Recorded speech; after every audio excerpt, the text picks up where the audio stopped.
चलिए खबरों में आगे बढ़ेंगे। उधर कांग्रेस के वरिष्ठ नेता कैप्टन अजय यादव ने जनता टीवी के से खास बातचीत की।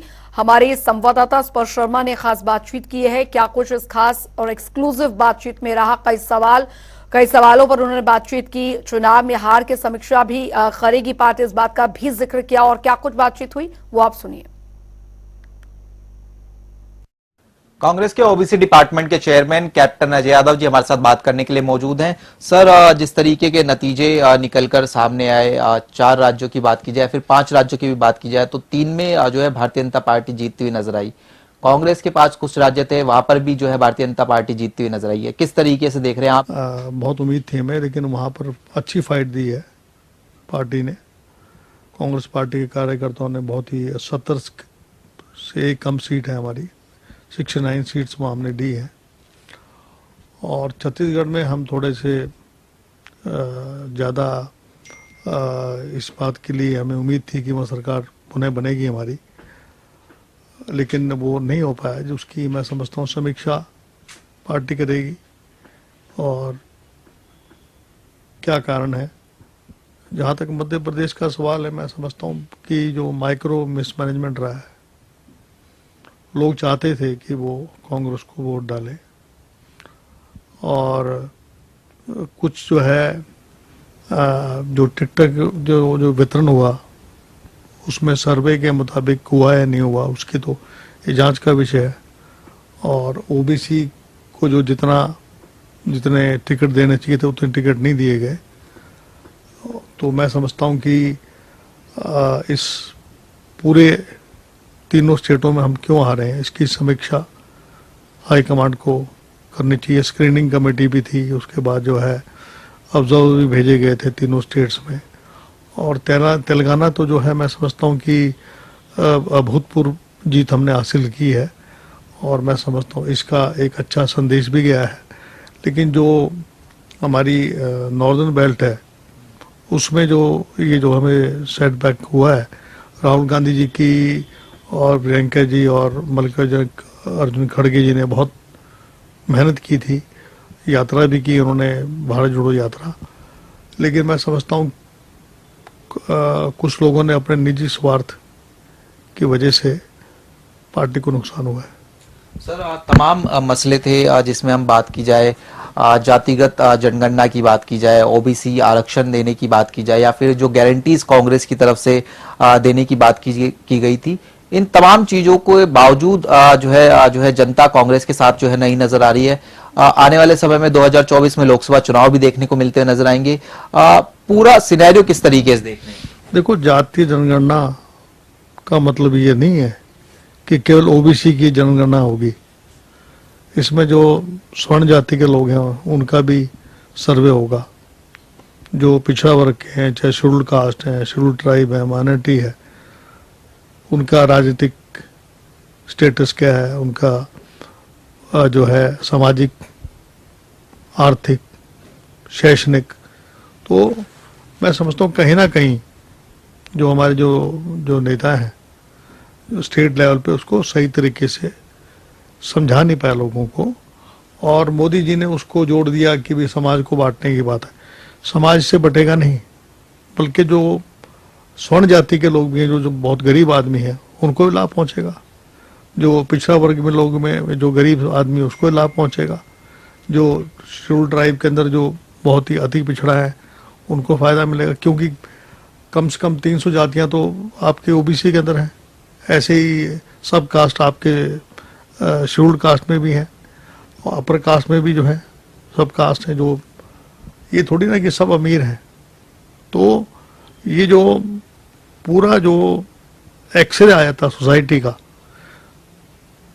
राहुल गांधी जी ने एक्सरे का, मैं कह रहा हूँ बल्कि सीटी स्कैन आया था कि किसके पास कच्चा मकान है, किसके पास पक्का मकान है, किसके पास जो है साइकिल है, किसके पास स्कूटर है, किसके पास शिक्षा कितनी ग्रहण कर रखी है, राजनीतिक रूप से कौन ज़्यादा सक्षम लोग हैं, चाहे वो स्वर्ण जाति से हों, चाहे वो पिछड़ा वर्ग के लोग हों।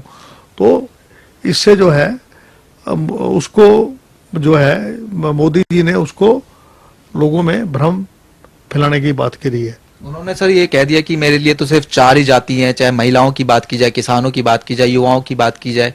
उन्होंने कहा कि यही जाति जो है मेरे लिए नहीं नहीं, अगर ये इनमें से वो अगर आप लाभ देना है स्कीम का, तो उसमें क्या सर्वे नहीं करवाएंगे? युवाओं का क्या, हमारे यहाँ जो आरक्षण है वो जातिगत है, आर्थिक रूप से सर्वेक्षण नहीं होता है। तो सर्वेक्षण तो जातिगत ही होगा। वो कैसे, किन महिलाओं को लाभ पहुंचाएंगे? बीपीएल के अंदर जो है, जो लोग आते हैं, उसका सर्वे जो जातिगत जनगणना है वो लेके आएगी डिटेल सारी। और मैं समझता हूं जो बिहार में हुआ है उससे, वहां से उसका चेक करें, वहां जाके उन्होंने कैसे वहां जाति जनगणना करी है, उसका लाभ जो है वो पहुंचेगा, जो उन्होंने टेबल करी है हाउस के अंदर। तो मेरा ये मानना है कि कास्ट सेंसस को घुमा फिरा के ये कहा कि भी समाज को बांटने की बात है, और कुछ इन लोगों ने ध्रुवीकरण की कोशिश भी करी है, जैसे राजस्थान के अंदर जैसे ये ऐसा किया गया, मध्य प्रदेश में भी किया गया। लेकिन मेरा ये मानना है कि जो मिस मैनेजमेंट और माइक्रो मैनेजमेंट और डिस्ट्रीब्यूशन ऑफ टिकट्स में इसकी जो है समीक्षा होनी चाहिए कि क्या कारण है कि हम लोग इन 3 स्टेटों में आ रहे हैं। और तेलंगाना में क्योंकि मुझे लगता है कि उन्होंने एज पर सर्वे, मतलब कि मनमानी नहीं हुई, वहां जहां मनमानी होती है वहां नुकसान होता है। सर इसके अलावा अगर हम बात करें, प्रधानमंत्री आज जो है संसद सत्र से पहले बोलते हुए नजर आए। उन्होंने कहा कि हार की जीत का जो ठीक रहा है वो संसद सत्र के अंदर जो है विपक्षी पार्टियां ना फोड़ते हुए नजर आए। और उसके साथ साथ उन्होंने ये भी कह दिया कि अच्छी चीजों में भी जो है हर बार विरोध करना जरूरी नहीं होता है। जब प्रधानमंत्री पार्लियामेंट में आए तो कौन नारे लगा रहे थे? वो जगह नारे लगाने की है क्या? प्रधानमंत्री जब आ रहे थे, क्लैपिंग करना, नारेबाजी करना, शुरुआत किसने करी? प्रधानमंत्री अपने सांसदों को तो पहले समझाए कि वो क्या मंच था वहां पर ताली बजाने का। आप पार्लियामेंट के बाहर जो करना चाहिए कर लेना चाहिए था आपको। अगर वो ये चाहते हैं कि भाई जो है सरकार की कमियों को हम ना उठाएं वहां पर, सरकार की जो नाकामी है उनको ना उठाएं। जैसे मोइत्रा है जो हमारे सांसद हैं, उसको जो है अनकॉन्स्टिट्यूशनली बाहर निकाल रहे हैं, सदस्यता खत्म कर रहे हैं। क्या वो मामला नहीं उठना चाहिए? उठना चाहिए उसको। अगर ये अदरवाइज देते हैं तो उसका क्या इलाज है? सर अब अंतिम प्रश्न ये है कि लोकसभा चुनाव पर इन तमाम नतीजों का किस तरीके का असर देखने को मिलता हुआ नजर आएगा? इसको हरियाणा से भी जोड़ दूं तो सर बीजेपी ये कह रही है कि 10 की 10 लोकसभा सीटें हम जीतेंगे। सर लोकसभा के इश्यूज अलग होते हैं, असेंबली के इश्यूज अलग होते हैं।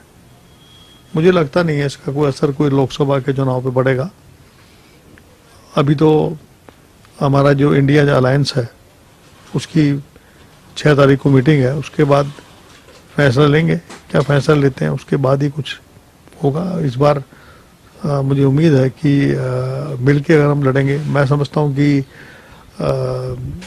जो छोटे दल हैं, जो क्षेत्रीय पार्टी है, जैसे समाजवादी पार्टी है, बीएसपी है, आप है, इनकी वजह से मध्य प्रदेश में और आपके राजस्थान में नुकसान तो हुआ ही है ना।